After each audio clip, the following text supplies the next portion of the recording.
Teksa na ndajnë 2 javë nga zgjedhjet e 11 majit, Sali Berisha ka bërë një super autogol. Duke mos marrë shembull nga rasti i Lulzim Bashës dhe Ilir Metës, Berisha ka lidhur një kontratë lobimi plot $6 milion, që sipas fakteve, të cilat do t'i paraqesim më poshtë, është më e shtrenjta në historinë e Shqipërisë. PD ka konfirmuar një kontratë me Continental Strategy, synimi kryesor i së cilës është që të hiqet non grata Berishës. Kontrata është për 2 vite dhe PD do të paguajë çdo muaj nga $250.000, por kjo shumë është më e lartë se sa thuajse të gjitha kontratat e lobimit që janë firmosur ndër vite nga partitë shqiptare. Ajo që vjet e re është se politika shqiptare historikisht kanë tentuar të blejë simpatinë e SBA. Të gjitha forcat politike kanë shpenzuar qindra mijëra dollar për të gjetur mbështetje në Washington, por normalisht ngrihet pyetja, ku i kanë gjetur kaq shumë para? Sipas të dhënave të siguruara nga raportet e Departamentit të Drejtësisë në 2007, ishte qeveria Berisha që nënshkroi një kontratë $500.000 me kompaninë Euroridge, që drejtohej nga Tom Ridge, ish sekretari për sigurinë e brendshme në Shtetet e Bashkuara. Më pas ky virus u përhap dhe në parti politike. Lobimet më të forta janë kryer rreth vitit 2009, i cili ishte edhe vit elektoral. Në këtë vit, LSI-a ka paguar $154.298, PD-ja $120.000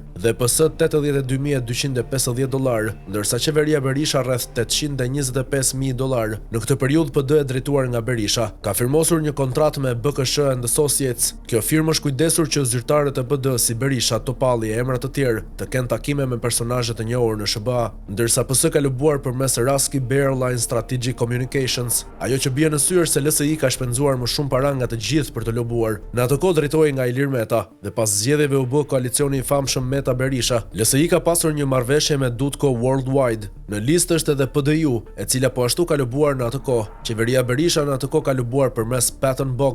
Në faqen e Departamentit të Drejtësisë janë rreth 10 dokumente. Kontrata e letërkëmbime mbi lobimet e qeverisë përmes kësaj kompanie, e cila përfitoi rreth $825.000 e ndarë në disa pagesa. Lobimet e Podestas. Gjatë kohës që Berisha ishte në pushtet, shpenzoheshin mijëra dollar për lobime, pasi PD kishte kompani tjetër dhe qeveria me kompani të saj. Të gjithë mbajnë mend Podestën. Në 2013 sërish në vit zgjedhor dhe sa herë ka zgjedhje, nisin lobimet, pasi partitë mendojnë se duke marrë mbështetjen e SBA do të fitojnë zgjedhjet. Në 2013 Podesta ka marrë nga qeveria e Berishës $360.000. Podesta ka dërguar me qindra emaile, ka pasur telefonata dhe është ankuar te amerikanët për procesin zgjedhor, duke qenë se PD më pas i humbi zgjedhjet. Lobimet e PS, ashtu si në 2009, 2013 dhe në zgjedhjet e 2017-s, nuk munguan lobimet. Partia Socialiste fillimisht ka lidhur marrëveshje me Ballard Partners me afat 1 vjeçar. Marrëveshja ka hyrë në fuqi më 1 prill 2017 dhe ka skaduar më 31 mars 2018. Pakti është arritur mes drejtorit të komunikimit në kryeministri Endri Fuga dhe kreut të kompanisë. Kostoja e kësaj marrëveshjeje ka qenë $20.000 në muaj ose $240.000 në vit. Lobimet e PD dhe LSI, sa i takon lobimeve të fundit të PD,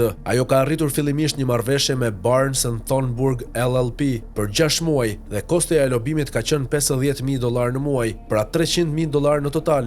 Më vonë është firmosur një marrëveshje me Baron Public Affairs LLC me një afat 3 mujor dhe me kosto $15.000 në muaj, pra $45.000. Kontrata e radhës ishte me Mazin Capital Partners LLC, ku ka pasur një kosto prej $675.000. Bëhet fjalë për kontratën për të cilën Basha akuzoi se ka lidhje me rusët, madje u hap dhe hetim penal ndaj tij. Ndërkohë në 2019 është kontrata e fundit e firmosur nga partitë. Ishte PD që arriti një marrëveshje me kompaninë Sonoran Policy Group LLC. Në 2019 pati një marrëveshje prej $40.000, ndërkohë që në qershor të këtij viti, PD ka paguar $30.000 për të vijuar lobimet. Sa i takon lobimeve të LSI, kjo parti ka firmosur fillimisht një kontratë me Global Security and Innovative Strategies LLC me një kosto prej $267.000 për 6 muaj. Në janar 2017, LSI ka paguar dhe kompaninë e lobimit McKeown Group afro $700.000, kontratë e cila ka sjellë dhe futjen në qeli. Nëse i mbledhim shpenzimet e të gjitha partive, rezulton se janë 4 deri në $5 milion të dala nga vendi ynë vetëm për lobime, ndërkohë PD hedh me një të rënd të lapsit $6 milion.